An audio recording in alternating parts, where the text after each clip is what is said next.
ഇഡ്ഡലിക്കും ദോശയ്ക്കും ഒപ്പം കഴിക്കാനായിട്ട് തേങ്ങയില്ലാത്തൊരു ചട്നി, തേങ്ങ ഒന്നും ചേർക്കാതെ നല്ല അടിപൊളി ടേസ്റ്റി ഹോട്ടലുകളിലൊക്കെ കിട്ടുന്ന ഒരു ചട്നി ഉണ്ടല്ലോ, അതാണ് കേട്ടോ നമ്മളിന്ന് തയ്യാറാക്കാൻ പോണത്.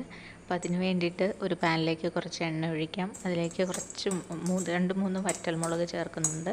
ഇവിടെ ഒരു 3 പേർക്കുള്ള ചട്നിയുടെ റെസിപ്പിയാണ് കേട്ടോ പറയുന്നത്. ഇപ്പോൾ 3 വറ്റൽമുളകാണ് ചേർക്കുന്നത്. വറ്റൽമുളകിന് കുറച്ച് എരിയൊക്കെ കൂടുതലുള്ളതുകൊണ്ട് 3 എടുത്തു. ഇനി പിരിയൻ മുളകാണെങ്കിൽ കുറച്ചുകൂടി കൂടുതലെടുക്കാം കേട്ടോ.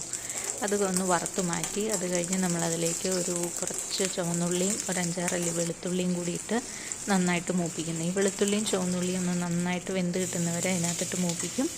അത് കഴിഞ്ഞിട്ട് നമ്മളതിലേക്ക് ഒരു തക്കാളി കൂടി ചേർത്ത് കൊടുക്കുന്നുണ്ട്. തക്കാളി ഈ എണ്ണയിൽ തന്നെ ഇട്ടൊന്ന് വാട്ടുന്നുണ്ട് കേട്ടോ. അപ്പോൾ തക്കാളി നന്നായിട്ടൊന്ന് വാടി വരുമ്പോൾ നമ്മളതിലേക്ക് ഒരു 2-3 ടേബിൾ സ്പൂണോളം പൊട്ടുകടല ചേർത്ത് കൊടുക്കുന്നുണ്ട്. പൊട്ടുകടലയും എണ്ണയിലിട്ടൊന്ന് മൂപ്പിച്ചെടുക്കണം നന്നായിട്ട്. ഇപ്പോൾ പൊട്ടുകടല നമുക്കൊന്ന് മൂപ്പിച്ചെടുക്കാം.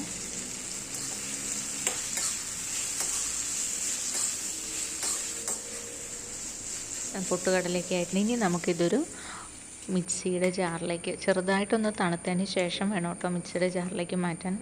അത് കഴിഞ്ഞ് മിക്സിയുടെ ജാറിലേക്ക് മാറ്റി കുറച്ച് വെള്ളം, ആവശ്യത്തിന് വെള്ളവും പിന്നെ ആവശ്യത്തിന് ഉപ്പും കൂടി ചേർത്ത് ഇത് അരച്ചെടുക്കാം. അപ്പോൾ വെള്ളം ചേർക്കുമ്പോൾ നന്നായിട്ട് ലൂസായിട്ടുള്ള ചട്നി വേണ്ടെങ്കിൽ അതിനനുസരിച്ച് വെള്ളം പിന്നെ ചേർത്ത് കൊടുത്താലും മതി. ഇപ്പോൾ വേണമെങ്കിൽ ഇപ്പോൾ ചേർക്കാം. ഒരു തിക്ക് കൺസിസ്റ്റൻസി ഉണ്ടല്ലോ, അതിന് കുറച്ച് വെള്ളം നിങ്ങളുടെ ഇഷ്ടത്തിന് എടുക്കാം കേട്ടോ. അപ്പോൾ അതാ ചട്നി ഇവിടെ പാകമായിട്ടുണ്ട്, അരച്ചെടുത്തിട്ടുണ്ട്. എൻ്റെ ഒരു കൺസിസ്റ്റൻസി ഇതാണ് കേട്ടോ ഇഷ്ടം. അപ്പോൾ അതുകൊണ്ടാണ് ഇതിനകത്ത് അരച്ചെടുത്തേക്കുന്നത്.